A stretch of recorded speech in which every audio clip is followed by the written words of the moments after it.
Hello and welcome to another Pulsefire Gaming video. Today we are taking a look at the Core Systems Alliance from Bwreynolds. Bwreynolds is a close personal fan of our channel, or not, maybe we're a fan of his on this channel. He is the creator behind a few of the fleets that we've shown on here in the past, including the United Texas Republic. He's the designer of the fantastic stands that we use for full thrust, that are Star Wars Armada capable, and all in all, he's a great guy and we love to be associated with him. Today we're looking at his new fleet that he just released a couple days ago, the Core Systems Alliance. This fleet consists of 9 different ships, and we're gonna go over that real quick here. First off, before we begin, the lore, according to his Cults 3D page, the expanse of humanity across the stars led to the rise of various warring factions seeking to exploit resources across the galaxy. The Core Systems Alliance arose out of the desperation of a collection of smaller industrial-centric colonies.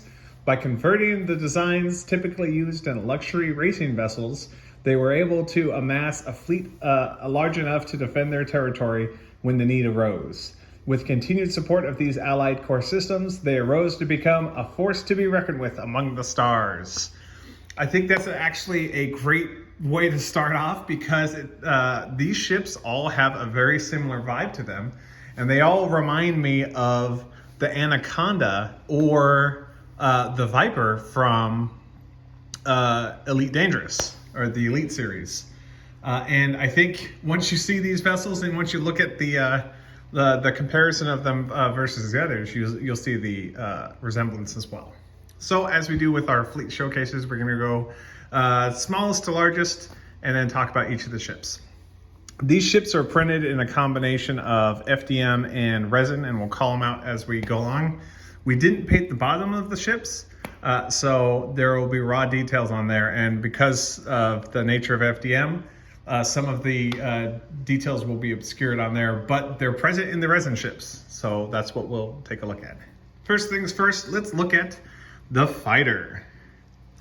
The ships, when purchased on Cults 3D, the files come with both the pegs and the keyholes for mounting with the Bwreynolds stands. Also, they come with a variant where they are removed. So if you have your own mounting system, they're totally compatible with that.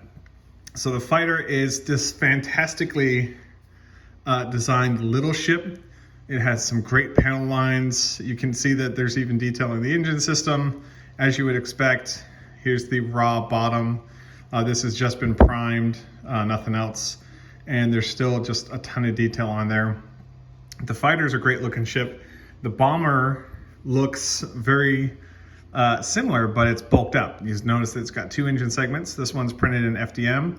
Even in FDM, you can see, when this is painted, you can still see the panels that are there, although the finer details in the mesh areas are obscured in FDM. This was printed at 0.15, and you still don't get a ton of the great details that are in there with FDM, but it's definitely possible to print them on here.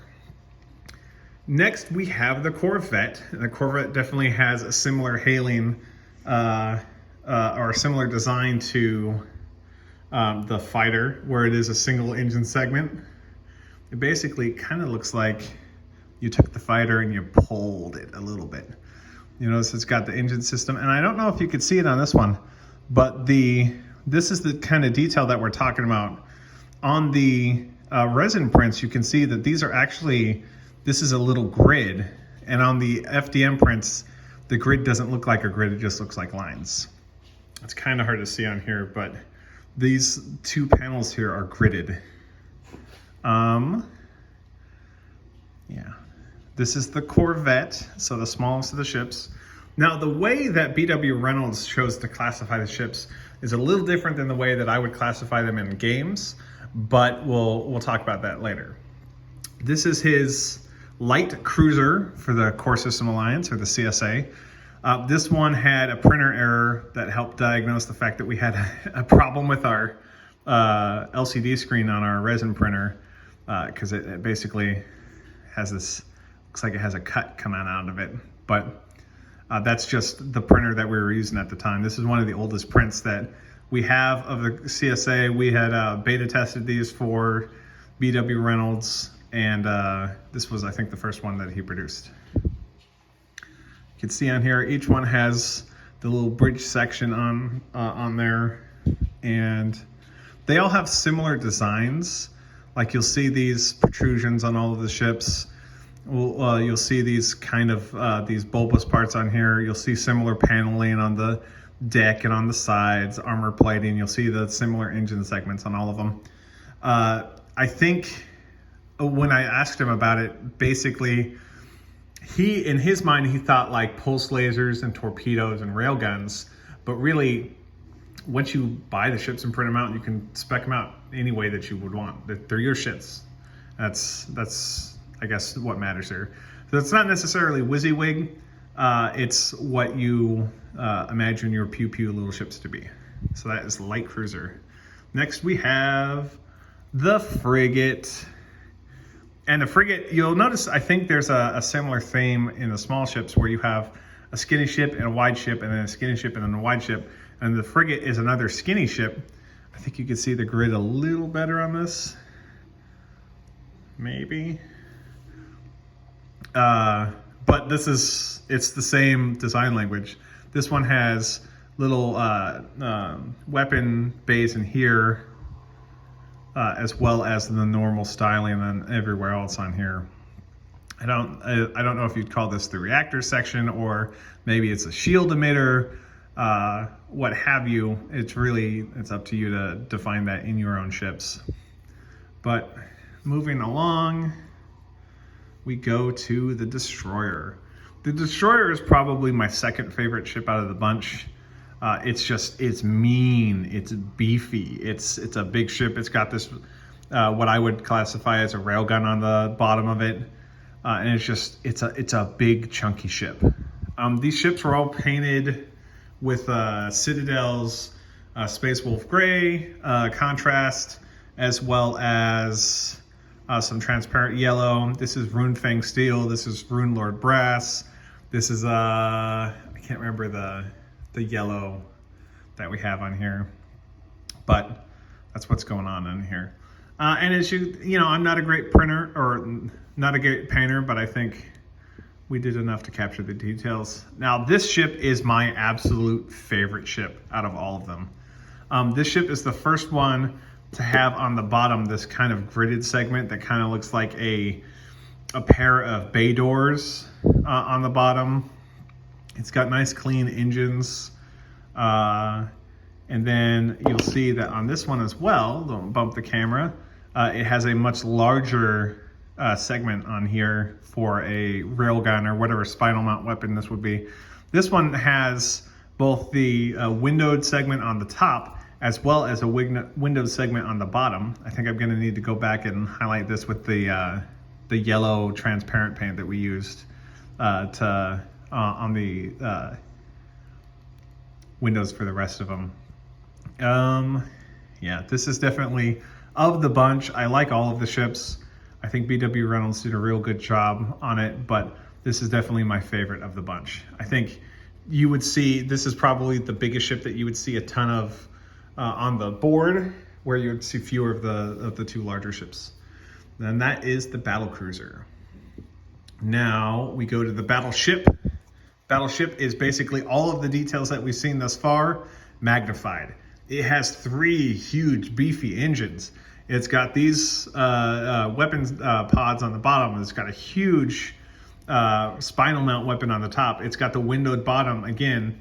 It's got these the double bridges on here, and it's a fabulous looking ship. It's really great. I still think the Battlecruiser is the best, but the Battleship is it's a beefy monster ship. Last, but certainly not least, you're going to want to be able to launch your fighters and bombers in combat, and here's how you do it. This is the Carrier. It is the largest ship compared to the Battleship on here. You can see that it's even bigger than the Battleship. It has this huge front hangar bay and on the front, wide window segments on here. It does have the, it has, ooh, I didn't do the styling on this. It's got 2 weapons pods up here. It's got 2 bays, I'm guessing for, I don't know how you would do this. If this was the recovery bays or if these would be the recovery bays, I suppose it would depend on how you play. In my mind, this would be the launch bay and these would be the recovery bays. That way that you don't have to be pointed straight towards the fighters that you're recovering. But that is up to you and your games. You could see on here the best that the gridded segment on here. You've got this large radiator portion in the back. The reactor or emitter is the biggest on the ship, as it's the biggest ship. It's got 6 beefy engines, where it's a similar engine like footprint as the Battleship, but it's got 6 smaller engines capable of outputting a lot. I think the carrier is probably my 3rd favorite ship out of the bunch, but it is a fantastic ship. I think that BW Reynolds hit this out of the park. I'm excited to see what he does next because these ships are fantastic. Now, a note on how he classified ships versus how we would classify ships. So you've got the light cruiser, the frigate, and the destroyer.